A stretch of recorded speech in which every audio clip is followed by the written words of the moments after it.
tadi saya katakan sudah, ada delesi, ada distorsi, dan ada generalisasi. Inilah bagaimana otak bekerja untuk memfilter informasi.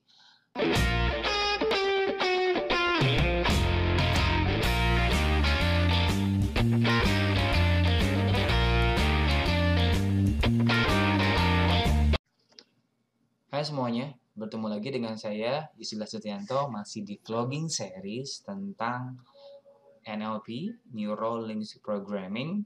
Dan kali ini kita akan membahas tentang bagaimana memenangkan pertemanan dan mempengaruhi orang lain melalui pendekatan seni berkomunikasi NLP. Tapi sebelum saya lanjutkan, saya ingat kembali bahwa apa yang saya share di video kali ini tidak bisa mewakili proses belajar dari kelas-kelas offline. Jadi jika rekan-rekan ingin memperdalam, ingin mengetahui lebih banyak, silakan ikuti kelas-kelas NLP yang practitioner maupun master practitioner dimanapun. Yang jelas mereka akan membahas lebih dalam karena saya paham sekali apa yang saya share di sini sifatnya teoritik dan hanya berdasarkan pengalaman subjektif saya. Jadi saya tekankan sekali lagi, ingin memperdalam, silakan ikut workshop NLP. Oke, kita lanjut ya. Jadi, saya ulangi lagi judulnya adalah tentang memenangkan pertemanan dan mempengaruhi orang lain. Yaitu adalah salah satu kekuatan dari NLP, bagaimana kita piawai berkomunikasi. Lalu apa yang akan kita bahas hari ini? Yang kita bahas hari ini adalah kita akan membahas lebih dalam tentang NLP Communication Model atau model komunikasi NLP yang dikembangkan oleh Dr. Richard Bandler dan John Grinder. Kita sudah bahas sebelumnya di video yang lalu, tapi akan membahas lebih dalam karena setelah kita mengetahui konsep communication model, kita akan lebih piawai bagaimana membangun pertemanan dengan orang lain. Lalu bagaimana kita bertanggung jawab di setiap interaksi, lalu bagaimana memahami orang lain dalam berkomunikasi, lalu bagaimana kita melakukan komunikasi efektif, dan bagaimana mengontrol emosi dan fokus terhadap hasil ketika ingin berinteraksi dengan orang lain. Nah, semuanya di sini hanya bagian umumnya saja. Nanti ke depan kita akan share lebih dalam. Nah, selanjutnya kita masuk ke NLP Communication Model. Ini apa sih? Ini adalah gambaran umum bagaimana manusia memproses sebuah informasi. Nanti kita akan bahas. Tapi satu persatu, tapi dari sini kita lihat ada external event, ada kejadian di luar. Lalu nanti diindrai oleh 5 panca indera. Jadi, kita itu bisa menerima informasi 2 million bits per second. Jadi, apa yang kita lihat, apa yang kita dengar saat ini, itu bisa menjadi informasi. Nah, seperti Anda saat ini melihat video saya, itu ada banyak informasi yang masuk dari apa yang Anda dengar, Anda lihat, mungkin Anda rasakan. Lalu nanti akan difilter.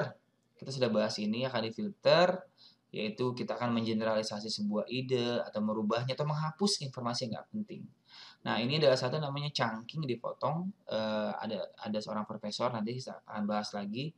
Lalu informasi ini yang masuk, semua ada filternya. Ada meta programs, ada values, ada beliefs, ada decision, ada memories.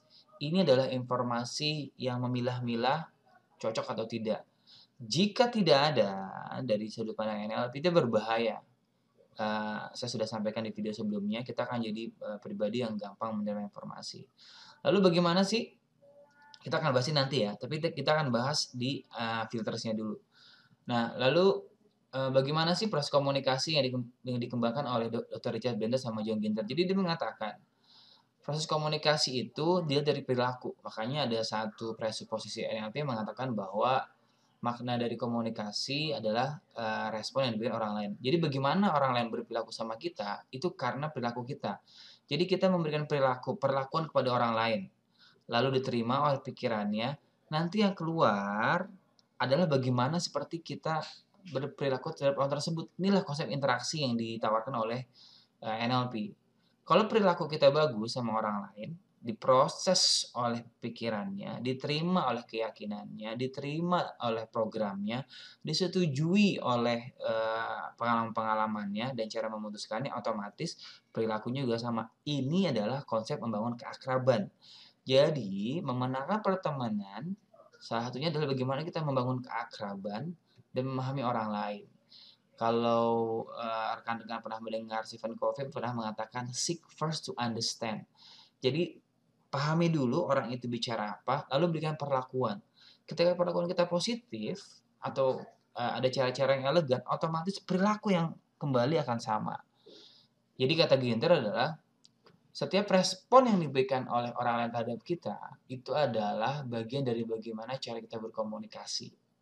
Itu kita udah bahas di posisi NLP. Nah, bagaimana cara menangani pertemanan? Otomatis kita harus mendengarkan dulu, lalu memberikan perlakuan positif dulu. Karena saya pernah mendapatkan sebuah pertanyaan, apa sih yang diajarkan di dunia persilatan ketika ingin bertarung? Pasti banyak yang menjawab kuda-kuda, posisi pukul. Bukan. Yang diajarkan dalam dunia bela diri pertama kali adalah sikap hormat. Nah, sikap hormat ini akan diterima oleh orang lain nantinya dan akan kembali kepada kita. Senyuman adalah perilaku positif, akan diterima dan akan kembali senyuman kepada kita. Itulah bagaimana proses komunikasi yang ditawarkan oleh NLP. Lalu selanjutnya adalah memahami proses komunikasi. John Grinder dan Richard Bandler menemukan bahwa komunikator ahli memiliki 3 set kemampuan.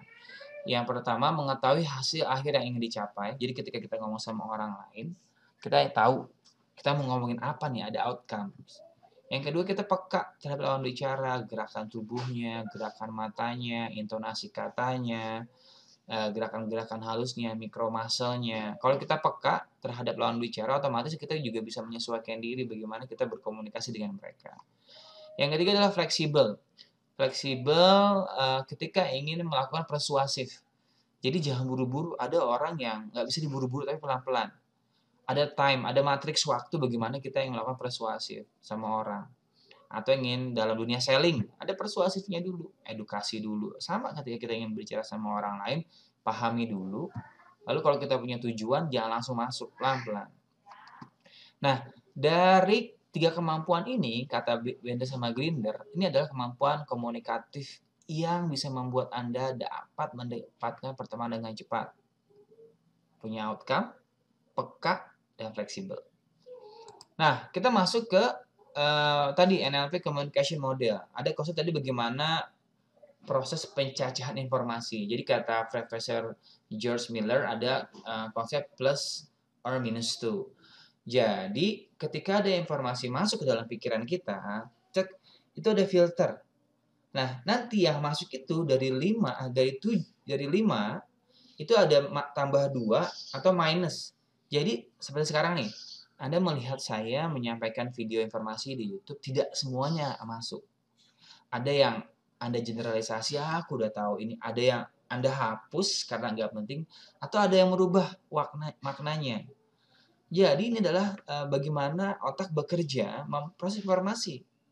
Informasi itu dicacah, digeneralisasi, dihapus bagian yang tidak penting, atau dirubah maknanya berdasarkan makna yang Anda miliki sendiri. Dan itu adalah bagaimana otak bekerja menerima informasi.